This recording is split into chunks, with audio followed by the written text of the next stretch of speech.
library management and organization.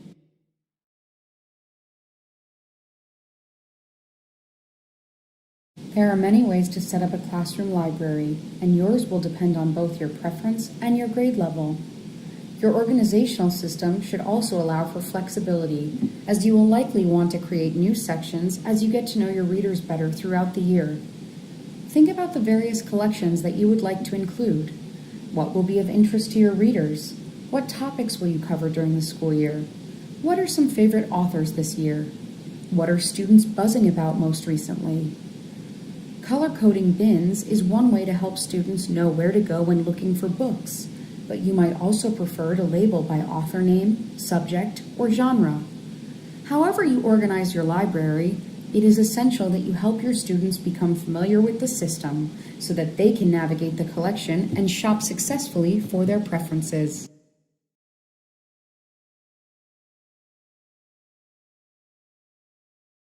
One great idea for the beginning of the school year is to have students generate topics that are interesting to them, even if you only have a few books that fall into the category. You all can then help fill these bins over the course of the school year as you gather more resources for your classroom.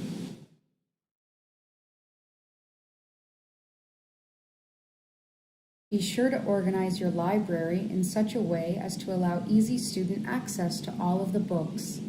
Also, create plenty of spaces in which to enjoy them. In this classroom, the library bins are within students' reach, and there are comfortable reading spaces on benches, pillows, and the floor where children can sit and read in comfortable positions.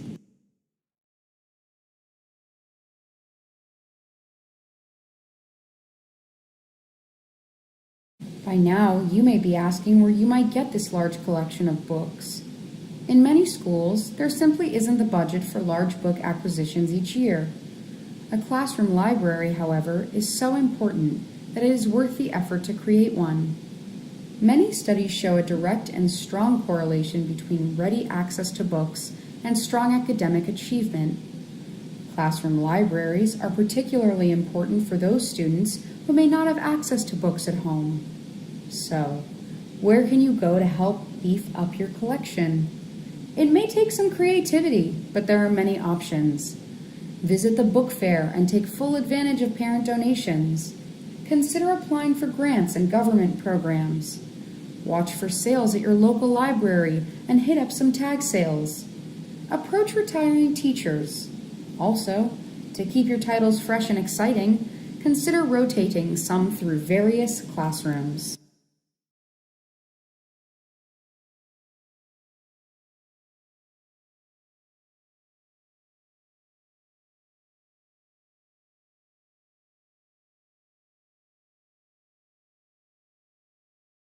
Again, there are many ways to organize your library so you can be creative. Just make sure your students know and understand the organizational system so they can navigate the collection and help you keep things in working order. One great place to get ideas for merchandising your collection is in a bookstore, since there the books are merchandised to attract young readers. Consider the fact that books facing outward tend to get more traffic than those shelved traditionally with the spine out. Picture ledges or rain gutters fixed to a wall can allow for book displays that show their covers. You might also see special features like, if you liked this book, you might also like this book, or special staff recommendations or special displays for new or seasonal books. Why not also include these features in your classroom library? Labeling of collections and books should also be considered. Younger readers can benefit from icons or photographs on labels.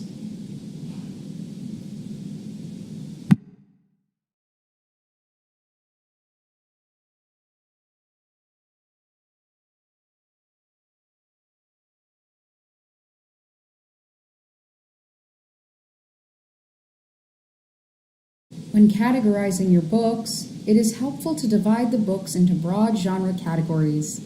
This builds a foundation for students as they begin to understand the various nuances in each of them. Be sure to include those categories you will teach during your school year, such as novels, biographies, poetry, historical information, or scientific information. From there, subcategorize into logical, inviting categories within these genres, such as stories with strong characters, stories with strong settings, state history books, weather books, or books by a favorite author.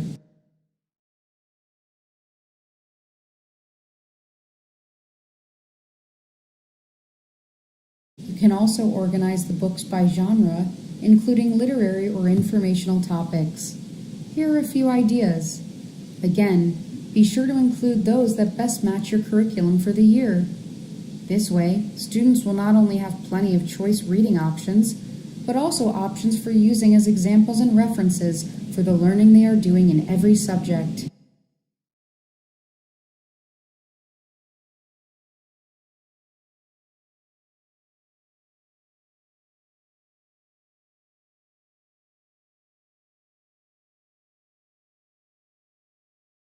You can also organize the books by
text leveling can be a great tool for helping match text to readers.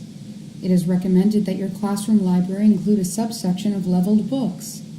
No more than 30% of your classroom library should be leveled. This balance allows a place students can shop for books that match their reading levels, but frees up the majority of your library for free choice by readers. When you strike this balance, students will soon see the rewards of reading books that are the right fit for them, both in level and in interest.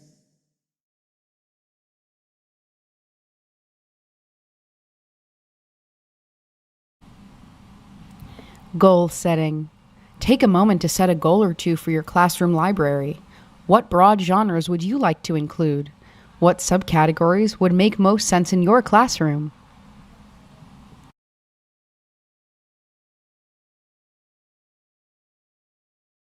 What is your system for checking out books? Decide on a schedule and a system and train students early.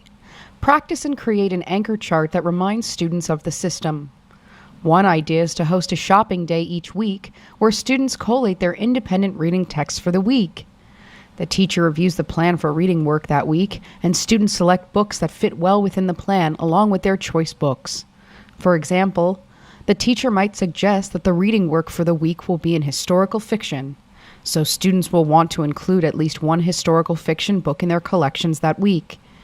Be sure to have a place for each student to keep their checked out books, whether it be in a cloth reading bag, a plastic bin, or cubby.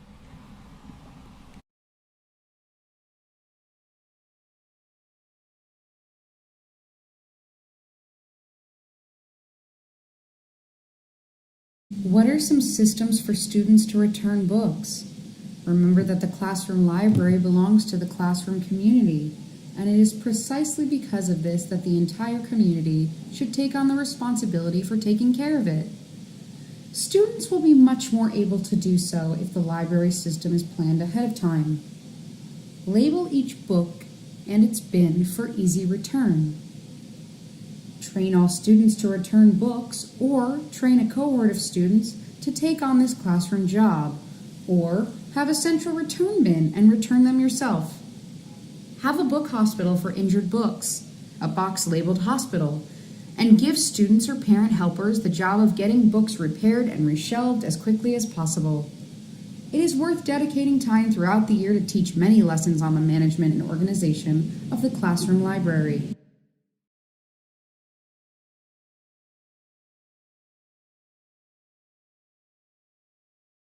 Goal setting. Take a few moments to jot a goal that improves the checkout, check-in system for your classroom library. Sketch out your ideal classroom library. Where in your class would it be? What types of books would it contain? What routines would you want to establish? What do you need to do to make this idea a reality?